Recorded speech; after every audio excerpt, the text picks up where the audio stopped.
Assalamualaikum warahmatullahi wabarakatuh. Perkenalkan, nama saya Dinda Putri Oktavia dari kelas 1A8. NPM saya 202110415359. Sebelumnya di sini saya ingin mempresentasikan hasil jawaban UAS saya dari mata kuliah Lifelong Learning. Yang pertama itu ada berpikir dan bernalar. Perbedaan berpikir dan bernalar yaitu berpikir adalah suatu aktivitas yang melibatkan manipulasi otak terhadap informasi. Misalnya,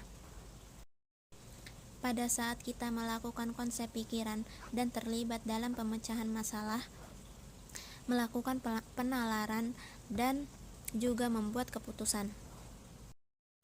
Seperti kata yang merujuk pada konsep dan proses yang sama, diantaranya kognisi, pemahaman, kesadaran, gagasan, dan juga imajinasi.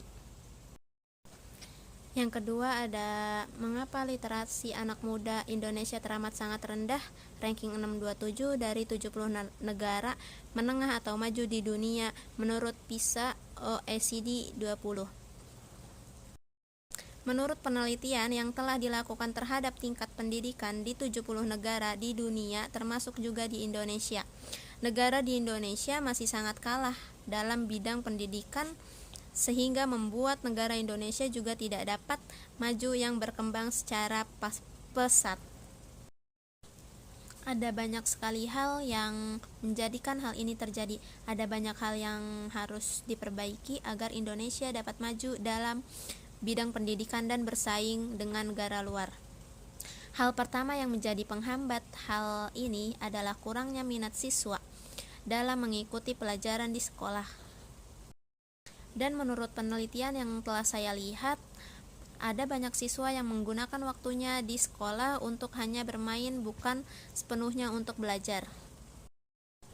Hal kedua adalah perkembangan kurikulum yang seharusnya dilakukan. Pada masa sekarang ini, kurikulum pembelajaran harus segera diperbaiki agar siswa di Indonesia tidak tertinggal pembelajaran dengan negara-negara lainnya.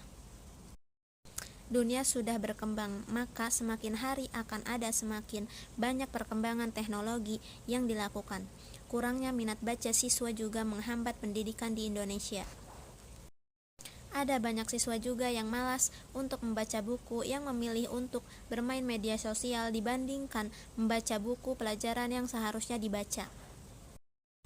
Kita harus bersaing dengan bersatu untuk mewujudkan impian negara Indonesia agar menjadi negara maju. Semakin berkembang negara kita dalam bidang pendidikan, maka akan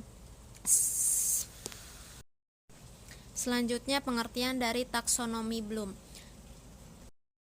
Jadi, taksonomi Bloom itu ialah struktur hierarki yang mengidentifikasikan skill mulai dari tingkat yang rendah hingga tingkat yang tinggi. Dalam kerangka konsep ini, tujuan pendidikan ini oleh Bloom dibagi menjadi 3 domain atau ranah kemampuan intelektual, yaitu kognitif, efektif, dan juga psikomotorik. Kognitif, ranah ini disebut juga sebagai kognitif domain. Afektif, ranah ini disebut juga dengan afektif domain. Dan psikomotorik, ranah ini juga disebut dengan psikomotorik domain. Dengan adanya tingkatan pembelajaran, maka para siswa akan lebih memahami dan dapat menjangkau semua mata pelajaran yang ingin dipelajari. Dari mulai SD, para siswa belajar matematika dasar. Jenjang SMP, para siswa belajar matematika tingkat sedang, dan SMA para siswa mulai memasuki pembelajaran yang sulit. Dengan adanya hal ini bisa digunakan agar lebih efektif dalam mengikuti kegiatan. Sekian presentasi dari jawaban UAS saya. Wassalamualaikum warahmatullahi wabarakatuh.